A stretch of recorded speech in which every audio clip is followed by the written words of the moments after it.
Les amis de Banamikili, les internautes de Banamikili, l'actualité aujourd'hui est dominée par le décès du géant d'Afrique et du monde, Nelson Mandela. C'est pour cela que nous avons préféré rencontrer le président de l'Union pour la nation congolaise, M. Vital Kamerhe, pour échanger avec lui sur les décès, sans oublier l'actualité en République démocratique du Congo. Bonjour, Monsieur le Président Kamerhe. Bonjour. Monsieur le Président Kamerhe, l'Afrique entière et le monde est en deuil. Quel est le sentiment qui vous a animé quand vous avez reçu le message que le géant de l'Afrique et du monde, M. Nelson Mandela, a rendu l'âme? D'abord, avant de dire mon sentiment, je dois souligner que c'est tout un symbole de l'humanité que nous venons de perdre. Mandela n'était plus seulement africain, mais c'était un géant de l'humanité. Le sentiment, c'est le sentiment de profonde consternation. Non pas seulement pour moi-même, pour le parti L'Union pour la nation congolaise, pour la coalition pour le vrai dialogue, ou le regroupement politique, avec tous les amis avec lesquels nous partageons les mêmes valeurs républicaines.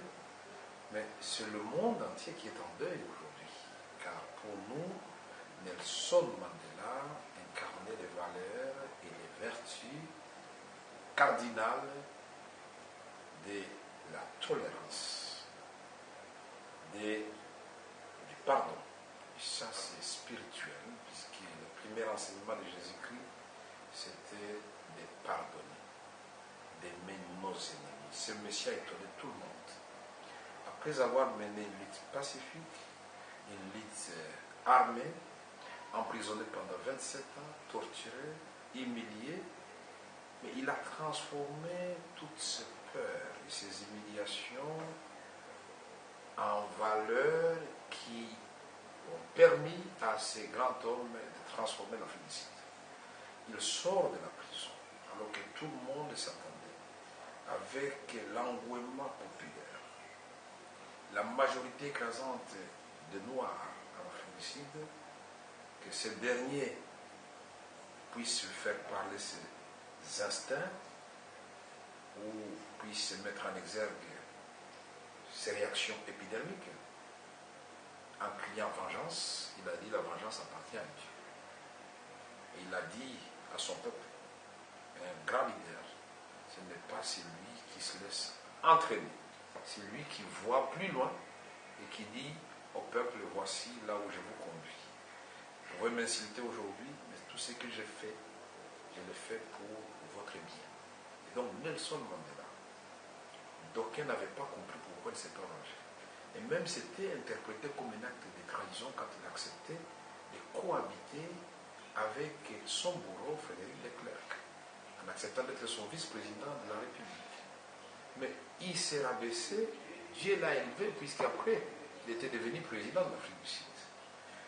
Si Nelson Mandela n'avait pas fait ça, je suis certain, et je sais de quoi je parlais, l'Afrique du Sud d'aujourd'hui serait un bastion de stabilité permanente, comme on connaît partout, où les gens n'ont pas compris qu'il faut privilégier certaines valeurs, il faut se priver de certains plaisirs personnels ou intérêts personnels pour privilégier les intérêts d'un peuple. Donc, l'autre valeur que nous avons été demandée là, c'est le dépassement du soi.